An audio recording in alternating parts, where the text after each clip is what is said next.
ದಾವಣಗೆರೆ ದಕ್ಷಿಣ ವಿಧಾನಸಭಾ ಕ್ಷೇತ್ರದಲ್ಲಿ ಕಾಂಗ್ರೆಸ್ ಟಿಕೆಟ್ ಯಾರಿಗೆ ಫೈನಲ್ ಆಗುತ್ತೆ ಅನ್ನುವಂತಹ ಕುತೂಹಲಕ್ಕೆ ತೆರೆ ಬಿದ್ದಿದೆ. ಶಾಮನೂರು ಶಿವಶಂಕರಪ್ಪ ಅವರ ಮೂರನೇ ತಲೆಮಾರಿಗೆ ಟಿಕೆಟ್ ಸಿಕ್ಕಿದೆ. ಸಚಿವ ಎಸ್ ಮಲ್ಲಿಕಾರ್ಜುನ್ ಅವರ ಪುತ್ರ ಅವರಿಗೆ ಟಿಕೆಟ್ ಅನ್ನು ಕೊಟ್ಟಿರುವಂತಹದ್ದು. ಸಮರ್ಥ ಶಾಮನೂರಿಗೆ ಟಿಕೆಟ್ ಸಿಕ್ಕಿದೆ. ಮುಸ್ಲಿಮರಿಗೆ ಟಿಕೆಟ್ ಕೊಡಬೇಕು ಅಂತ ಹೇಳಿ ಜಮೀರ್ ಅಹಮದ್ ಖಾನ್ ಆದಿಯಾಗಿ ಒಂದಿಷ್ಟು ಮುಸ್ಲಿಂ ಫ್ರಂಟ್ ಲೈನ್ ಮುಖಂಡರುಗಳು ಪಟ್ಟು ಹಿಡಿದಿದ್ರು. ಅಬ್ದುಲ್ ಜಬ್ಬಾರ್ಗೆ ಟಿಕೆಟ್ ಸಿಗುತ್ತೆ ಅನ್ನುವಂತಹ ನಿರೀಕ್ಷೆ ಇತ್ತು. ಆದರೆ ಪ್ರಭಾವಿ ಶಾಮನೂರು ಕುಟುಂಬಕ್ಕೆ ಕಾಂಗ್ರೆಸ್ ಮಣೆ ಹಾಕಿದೆ. 80,000 ಮುಸ್ಲಿಂ ಮತಗಳಿರುವಂತಹ ಕ್ಷೇತ್ರ ದಾವಣಗೆರೆ ದಕ್ಷಿಣ ವಿಧಾನಸಭಾ ಕ್ಷೇತ್ರ. ಮುಸ್ಲಿಂ ಓಟುಗಳೇ ಡಿಸೈಡಿಂಗ್ ಫ್ಯಾಕ್ಟರ್. ಇಲ್ಲಿ ಈಗ ಮತ್ತೊಮ್ಮೆ ಶಾಮನೂರು ಕುಟುಂಬಕ್ಕೆ ಕಾಂಗ್ರೆಸ್ ವರಿಷ್ಠರು ಮಣೆ ಹಾಕಿದ್ದಾರೆ. ಜೊತೆ ಸಮರ್ಥ ಶಾಮನೂರ್ ಅವರು ಇದ್ದಾರೆ, ಮಾತಾಡ್ಸೋಣ. ಸರ್ ಹೇಳಿ ಸರ್, ಇವತ್ತು ಟಿಕೆಟ್ ಅನೌನ್ಸ್ ಆಯ್ತು, ಯಾವ ರೀತಿ ಖುಷಿ ಆಗ್ತಿದೆ? ಸಿಕ್ಕಾಪಟ್ಟೆ ಖುಷಿ ಅಣ್ಣ. ನೀವು ನೋಡ್ರಿ ನಮ್ಮ ಕಾರ್ಯಕರ್ತರು ಎಷ್ಟು ಖುಷಿಯಾಗಿದ್ದಾರೆ ಸರ್. ಪ್ರಮುಖವಾಗಿ ಚಿಕ್ಕ ವಯಸ್ಸಲ್ಲಿ ಅಂದ್ರೆ 27 ವರ್ಷಕ್ಕೆ MLA ಆಗುವಂತ ಅಂದ್ರೆ ಟಿಕೆಟ್ ಸಿಕ್ಕಿದೆ, ಯಾವ ರೀತಿಯಾಗಿ ಆಗ್ತಿದೆ? ಯುವ ಜನತೆ ನಮಗೆ ಬಹಳ ಇಷ್ಟಪಡ್ತಾರೆ. ಆದ್ರೆ ನಂದೇನ್ ಗೊತ್ತಾ, ನೀವು ಬರೇ ನನ್ನ ವಯಸ್ಸು ನೋಡ್ಬೇಡ್ರಿ, ನನ್ನ ವಿಚಾರಗಳು ಏನು ತಿಳ್ಕೊಳ್ರಿ, ನನ್ನ ಕಾಯಕ ಏನು ಅಂತ ತಿಳ್ಕೊಳ್ರಿ.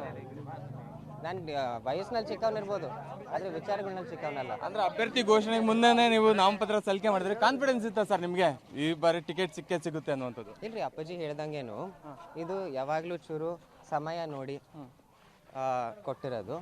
ಇದೇನಾರ ಮತ್ತೆ ಪಾರ್ಟಿ ಕೊಡ್ಲಿಲ್ಲ ಅಂದ್ರೇನು ನಾವು ಹಿಂದೆ ತಗಂತೀವಿ ಅಂತಾನು ನಾವು ಹೇಳಿದ್ವಿ ಸರ್. ಇವಾಗ ಮುಸ್ಲಿಂ ಮುಖಂಡರು ಕೂಡ ಸಾಕಷ್ಟು ಆಕ್ರೋಶ ಹೊರಗಾಗ್ತಾರೆ. ನಮ್ಗೆ ಈ ಬಾರಿ ಟಿಕೆಟ್ ಕೊಡಬೇಕಾಗಿತ್ತು, ಕುಟುಂಬ ರಾಜಕಾರಣಕ್ಕೆ ಮಣೆ ಹಾಕಿದ್ದಾರೆ ಕಾಂಗ್ರೆಸ್ ಹೈಕಮಾಂಡ್ ಅಂತ ಹೇಳ್ತಾರೆ.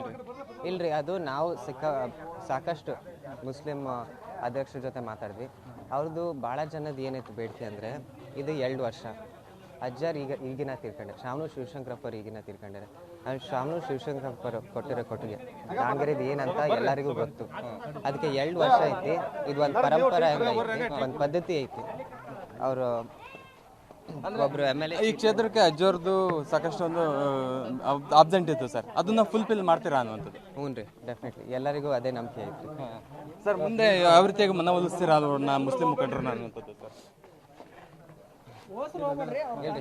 ಮಾಡೇ ಮಾಡ್ತೀವ್ರಿ. ಯಾಕಂದ್ರೆ ನಾವು ಒಂದು ನಮ್ಗೆ ಎಷ್ಟು ವಯಸ್ಸೈತಿ ಅವಾಗಿಂದ ಅವ್ರೆಲ್ಲರೂ ಪರಿಚಯ ಇದಾರ್ರಿ. ಅವ್ರ ಮನೆಗೆ ಒಂದ್ಸತಿ ಹೋಗಿ ಚಾಯ್ ಕುಡಿದ್ರೆ ಅವ್ರ ಮಗ ಬಂದರೆ ಅಂತಾನೆ ಅನ್ಕೊಂತಾರೆ. ಆಮೇಲೆ ನಮ್ಮ ಕ್ಷೇತ್ರದ ಮನೆ ಮಗ ಇಲ್ಲಿ ಇವಾಗ ಕಾಂಗ್ರೆಸ್ ಇಂದ ನಿಂತ ಅಂತಂದು ಹೇಳ್ತಾ ಇರುತ್ತೆ. ಹ್ಞೂ ರೀ ಸರ್, ಹ್ಞೂ ರೀ. ಆದ್ರೆ ಮನೆ ಮಗನ್ ತರನೇ ಎಲ್ಲ ವೆಲ್ಕಮ್ ಮಾಡ್ತಾರೆ. ಡೆಫಿನೆಟ್ಲಿ ಸರ್, ನೋಡ್ರಿ ನೀವೇ ನೋಡ್ರಿ. ಇದಿಷ್ಟು ಸಮರ್ಥ ಶಾಮನೂರ್ ಅವರು ಮಾತಾಗಿರುವಂತದ್ದು. ಈ ಬಾರಿ ಗೆದ್ದೇ ಗೆಲ್ತೀವಿ, ಮುಸ್ಲಿಂ ಮುಖಂಡರು ಸಾಕಷ್ಟು ಒಂದು ಅಸಮಾಧಾನಗೊಂಡಿದ್ದಾರೆ, ಅವ್ರನ್ನ ಮನವೊಲಿಸುವಂತ ಕೆಲಸ ಮಾಡ್ತೀವಿ ಅನ್ನುವಂತಹ ಮಾತುಗಳು ಹೇಳ್ತಾ ಇರೋದು. ಕ್ಯಾಮ್ರಾ ರಮೇಶ್ ಜೊತೆ ಪಬ್ಲಿಕ್ ಟಿವಿ ದಾವಣಗೆರೆ.